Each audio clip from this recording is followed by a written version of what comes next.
ખેડબ્રહ્મા નગરપાલિકા શીતલ ચોકમાં ગંદકી અને મચ્છરોના ભયને લઈને લોકોએ ઉઠાવ્યા પ્રશ્નો। ખેડબ્રહ્મા નગરપાલિકા વિસ્તારમાં આવેલ શીતલ ચોકમાં શૌચાલયની પાછળ ગંદકીનું સામ્રાજ્ય ફેલાયું છે।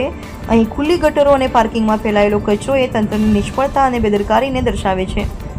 આ વિસ્તારના રહીશો ઘણા દિવસોથી સતત સ્વચ્છતા માટે નગરપાલિકાને રજૂઆત કરી રહ્યા છે, પરંતુ હજુ સુધી સ્વચ્છતા જાળવવામાં નગરપાલિકા નિષ્ફળ રહી છે।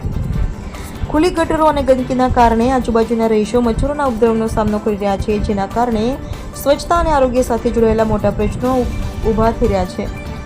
લોકો આજે ખૂબ જ ચિંતિત છે અને તેમનો મુખ્ય પ્રશ્ન એ છે કે સ્વચ્છ ગુજરાત અને સ્વચ્છ ખેડબ્રહ્મા નગરપાલિકા ક્યારે હશે। હાલ આ વિસ્તારમાં લોકોમાં સ્વચ્છતા માટે નગરપાલિકા તરફથી કટોકટી પગલાંની રાહ જોવામાં છે। જો તંત્ર તાત્કાલિક કાર્યવાહી માટે કર્તવ્ય પાલન કરે તો આ વિસ્તારમાં સ્વચ્છતા અને આરોગ્યના સ્તરો સુધારી શકાય છે। Bureau report 24 news Gujarat.